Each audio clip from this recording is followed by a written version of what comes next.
Thank you for listening to our production of Talking Beyond Trauma. This discussion is made available by the South Southwest Mental Health Technology Transfer Center, or MHTTC, under a cooperative agreement funded by the Substance Abuse and Mental Health Services Administration, also known as SAMHSA. The MHTTC's goal is to provide free training, present best practices, and to provide ongoing support and consultation to professionals that serve individuals with mental health challenges.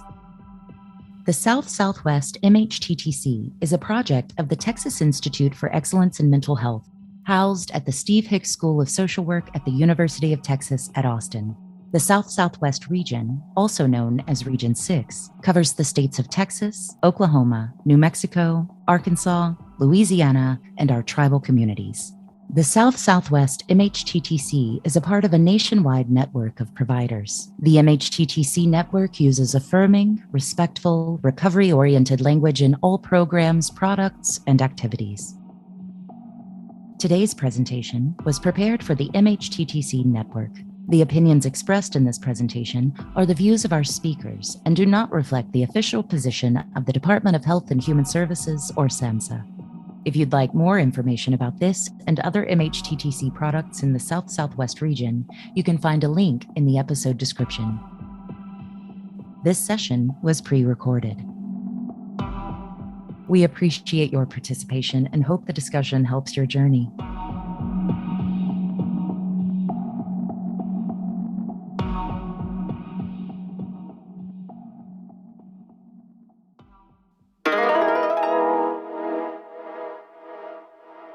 Hello, I'm Mordecai Dixon.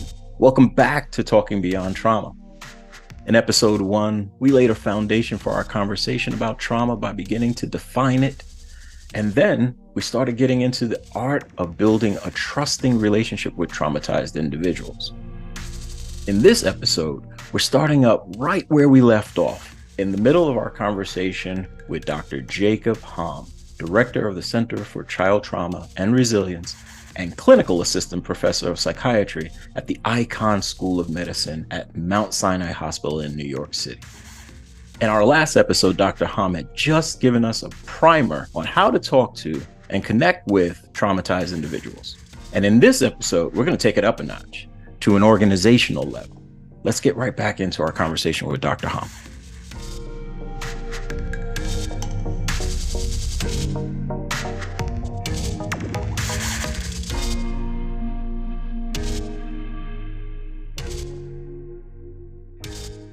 My guess is individuals that require external resources, external community services to find recovery, balance, maybe even regulation, that those folks over time become really good at detecting who can have that experience with them and who can't have that experience with them, right?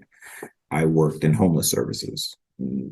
I would have youth and young adults slam the door wide open and say, that one doesn't care about any of us. That one is only here for a check. And I was always amazed at how incredibly astute they were. Over time, as the leader of this operation, I was often taken with how spot on these assessments were. My point is, trauma does not mean you don't have insight. It doesn't mean that you don't have probably a heightened level of it, that your assessment skills, if you're constantly in a survival mode, you're probably hyper vigilant in a ton of different life areas that we take for granted. It's not necessary for us to be that aware, but for a person with trauma, it's deeply important. People with trauma, whenever I show up for my therapy sessions, the people with trauma will say, like, you look a little tired today. Are you a little grumpy? You off? Because they need to sense that, because in the past, if someone was grumpy, then it would lead to a slap or screaming or something. And so they're always, their survival brain, their radar is always trying to make sure that this stuff never happens to them again. Makes sense. What you're talking about and what we've been discussing now for a few minutes is person to person. One could argue that gentleman was lucky. He just had someone who fully understood this, appreciated that, saw him as a whole individual, and talked to him through that lens. How does a whole company or a whole organization create what is now being called and labeled a trauma-informed organization. When I think of an organization, and I've studied them formally, I'm looking at complexity over complexity over complexity, multiple functions, multiple responsibilities, roles at all levels, from entry level all the way to C-suite, right? And there are real challenges in saying out loud, in my opinion, given what you've just mentioned, that most of these organizations, despite their best intentions, are trauma-informed simply because they've named themselves such. The notion of a fractal is super important. The seeing and being with that we just described with one person needs to happen over and over again at different layers of organizational complexity.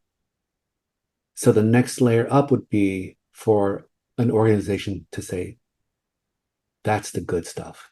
What happened with that guy is the good stuff, and we want that to happen again. Right.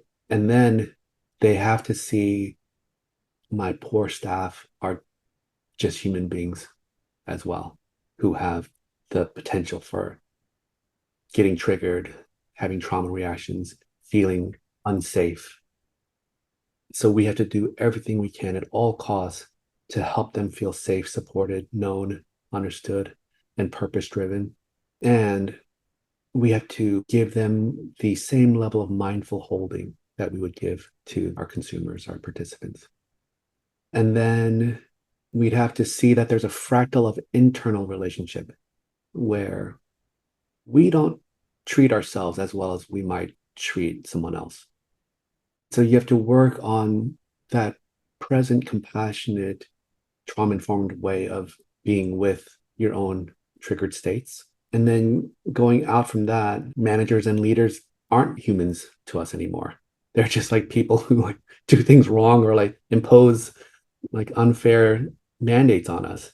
But they are juggling so much, and they have to somehow like live with the restraints, constrictions of like an oppressive society where we don't have enough funding for anything that we're trying to do. And it's incredibly depressing and demoralizing to try to do this work on a grand scale. The obstacles multiply exponentially.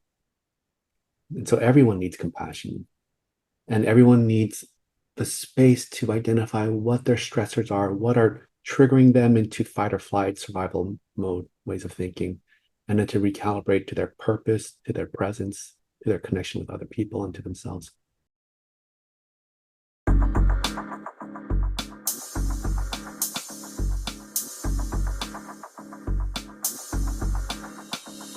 Have you ever been afraid? It's an uncomfortable feeling, right? There are people that believe that fear is an acceptable tool for motivation. Fear does motivate, but does it get us to our mission-driven goals and objectives? Today, we're talking about fear in the context of a developing trauma-informed organization. How can we create safe, welcoming spaces at work so employees can feel effective and engaged? Let's hear what Dr. Ham has to say. First question that came to my mind as you're saying these things was, why do we use fear then to create outcomes? Why are people afraid of their leader? Why are people afraid of their boss, afraid to get fired, afraid of making mistakes and making errors? If I go back to your example of the young person that you work with, all that is their survival brain kicking in, and that's all day long. So if you're a service provider and you're in survival brain all day long, you're not producing, you're not working. But fear seems to be part of our managerial history, especially in the Americas. Yes. There's two answers for this. The more neurobiological one is that fear is the default. It's not the default, but once you've tasted fear, it's sticky. We're one trial learners when it comes to fear. And it'd be dangerous if we forgot. So organizations themselves, how many policies and procedures and paperwork are there that were born out of one bad thing that happened in an organization? ridiculous. Yeah, it's ridiculous how inundated we are with procedures just because one bad thing happened. Because even though that's really laborious and oppressive, the intention is let's never let this happen again. Agreed. So it's a real complicated phenomenon where I don't want to even be mad at our fearful parts. I want to be compassionate towards like, oh, I get why you want to operate from fear, because you hate when bad things happen. You hate when people get hurt. You hate when your staff get burnt out. You acknowledge the noble intent behind the fear. And then you kind of soothe it. And then you figure out a way to reach that in a way that maintains this compassionate presence that I'm trying to always aspire to. I appreciate that. And I've done that work. I've been on the receiving end of not moving fast enough, not moving hard enough, and really trying as hard as possible, although it was uncomfortable, and yes, it was fear-producing at times, to make sure that vulnerable people were not further injured, that they didn't experience more trauma, that the people who loved them could have the beginning of or some ongoing successful recovery. But I agree with you in that we don't really spend a lot of time training to this. We don't speak to mindful holding, self-compassion, self-regulation. We use buzzwords, self-care. Yeah, we act like traumatized people who are coming to therapy for the first time, and they're entrenched in their ways of being. Mm-hmm. The more likely presentation that you'll see is, I'm just going to do my skate and 8. Yes. Like, it's all just like, I just need to survive myself. Yes, I've heard it. Yeah. I know it's real. I'm going to do what I need to do here, and I'm out. Yeah. I'll do what they tell me to do, and I'm out. And I don't know that that is production when you work with humans. That's production when you work with widgets. Yes. When I move boxes, okay.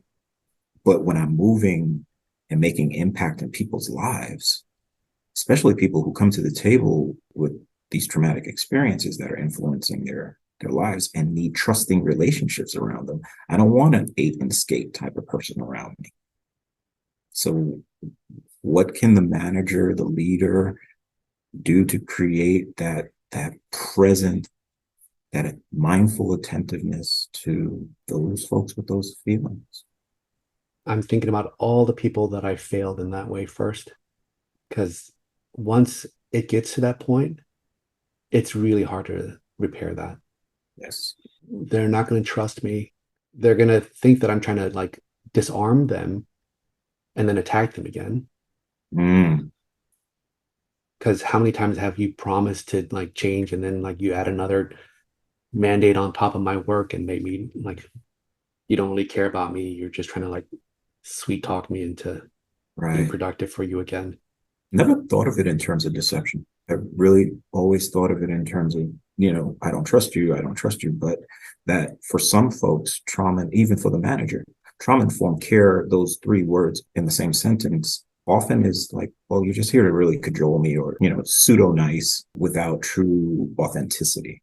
I don't feel that this is real. I feel that this is something, maybe it's the new buzzword, you guys put it in your policies, but I'm not. Agreed. I don't see it in our practices. I can't feel it. I can't feel it. I don't. Exactly. I totally agree. We should all just shut up and listen. Yeah. No more buzzwords. No more buzzwords. I think we're going to put that on a bumper sticker. No more buzzwords. It can't start with buzzwords. It can't start with the rah, let me convince you of something. It has to be like, let's be together and just see each other. Let's talk about that, because we keep going back to that, attending to each other. That's time consuming for a manager or leader. You've got tens of employees. I've had as many as 50, almost 100 in some cases, people. So you're saying, Dr. Ham, you're saying, Mordecai, that I have to attend to 50 or so of these folks. How? When? What opportunities are there that exist that allow me to do this? I would love to sit down and talk with my staff. But then I think by the time they do the calculus, I've been there. By the time you do the calculus, you're like, that's someone else's job. Maybe it's the EAP's job, or maybe it's HR's job.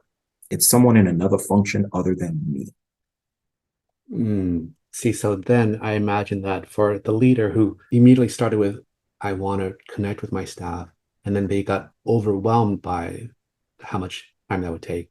And that moment of being overwhelmed is when their survival brain kicked in. And then they went to with avoidance and like eschewing responsibility. So that whole process was a trauma process, or like a stress-induced survival response process.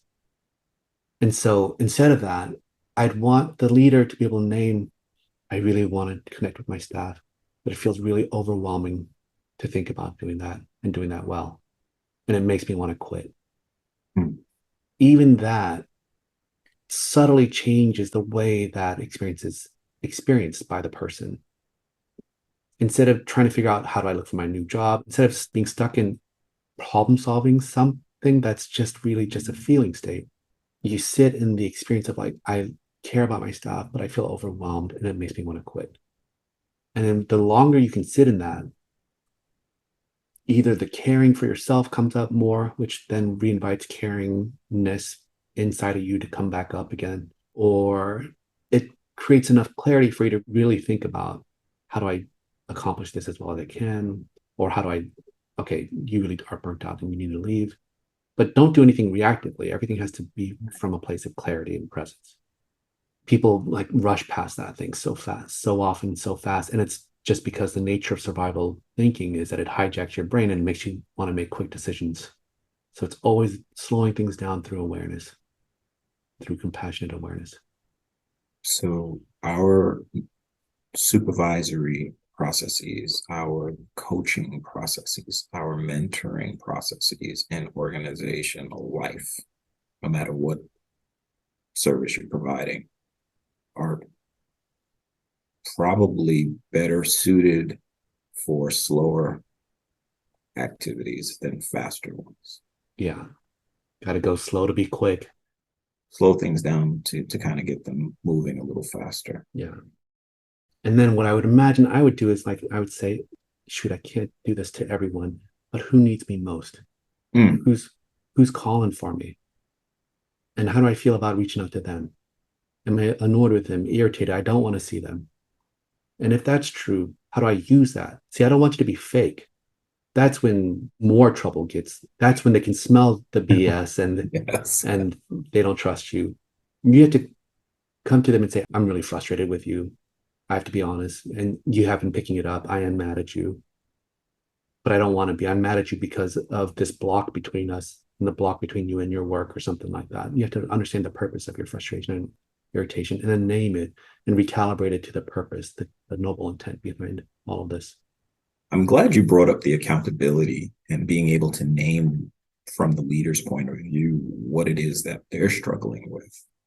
They still have the responsibility of moving toward an organizational goal, a mission, a value, the purpose statements that come along with it. But yes, all the drivers are those regulatory pieces. They are those practices, or maybe something that came down from another function.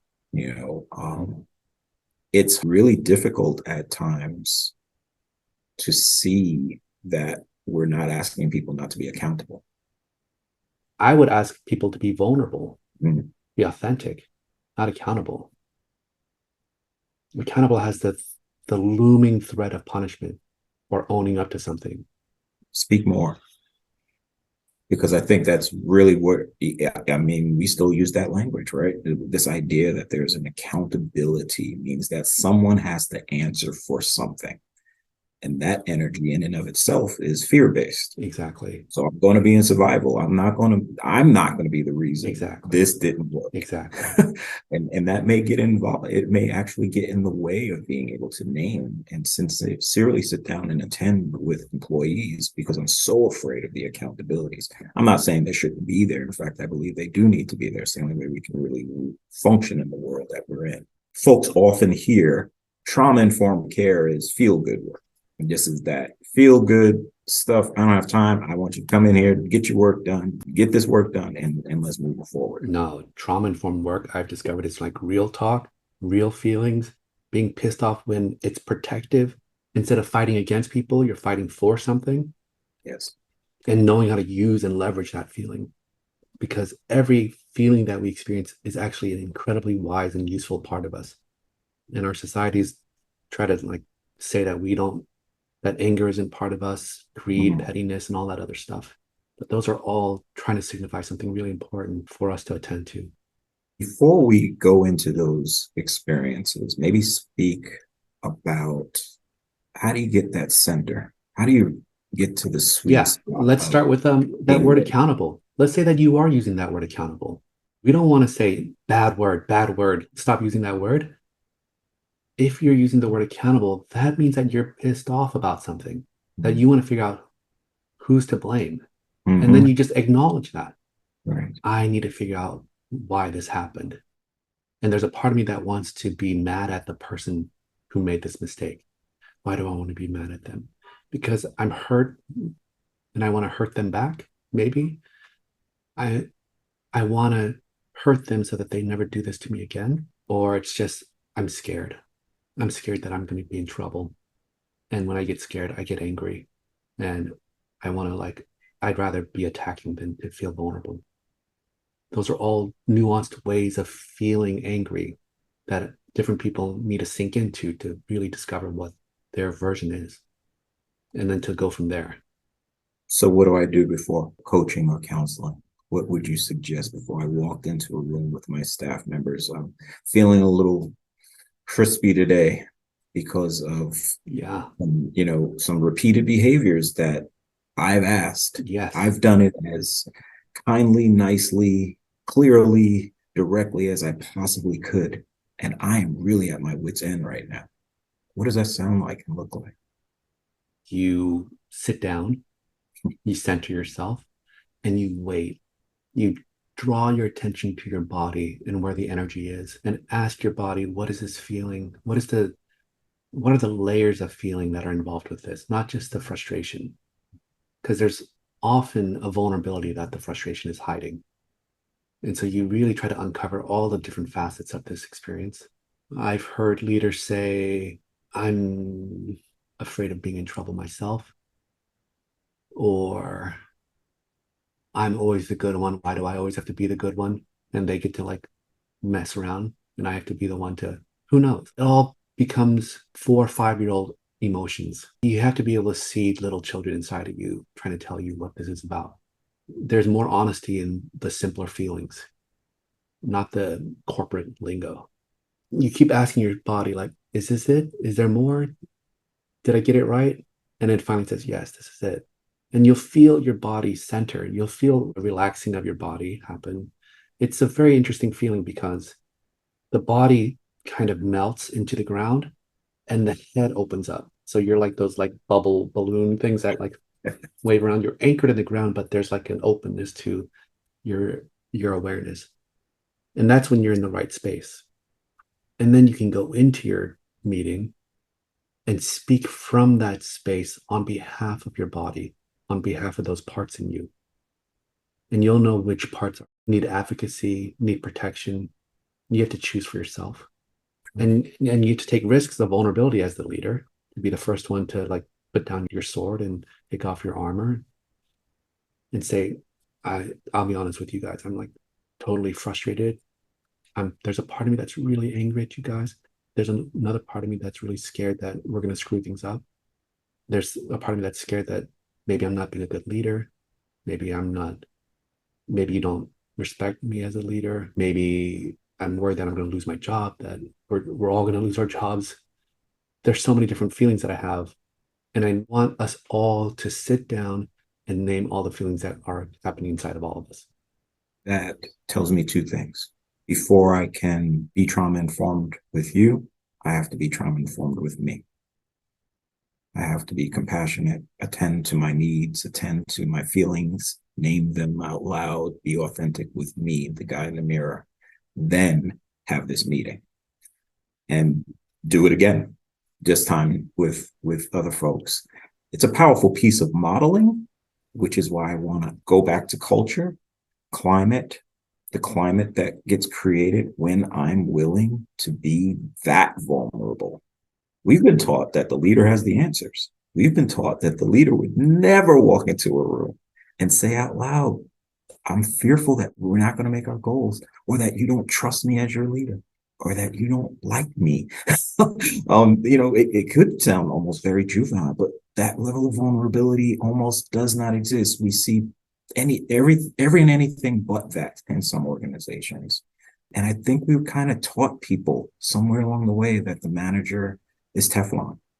The leader does not display emotion, vulnerability, fear of any kind. And so it's just brimming it from what you're saying under the surface.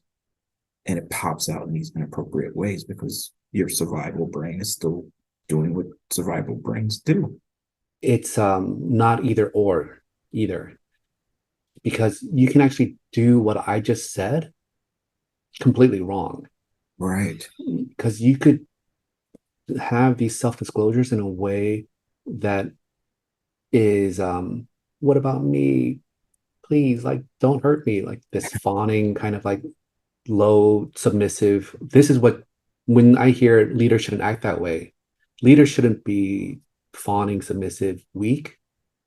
But there's a way that you can be clear and centered that exudes incredible like confidence and powerfulness in the fact that nothing can harm you. I can say these things and I can't be touched. I'm still like in control.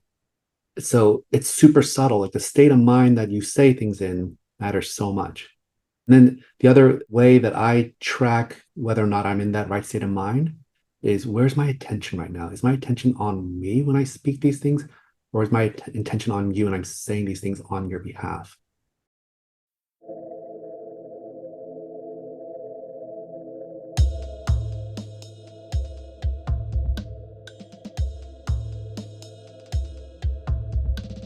To be or not to be trauma informed? If it were that easy, we probably would not be doing a series on the topic. Many organizations say they are trauma informed, but may fall short. Just as many are developing healthy cultures using trauma-informed care as their rudder. Some organizations may not want to be bothered with it at all. Truth is, organizations that aspire to build trauma-informed cultures often have to reconsider the ways people interact with one another, not just what training program or policy needs to be developed. Let's return to our discussion with Dr. Ham to see what happens when we consider developing a practice for trauma-informed activities that includes all employees and ourselves.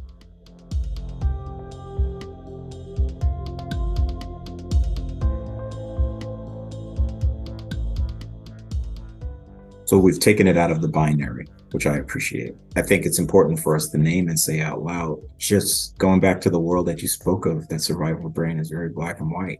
And so is management for some people. It's very black and white. It's either you did it or you didn't.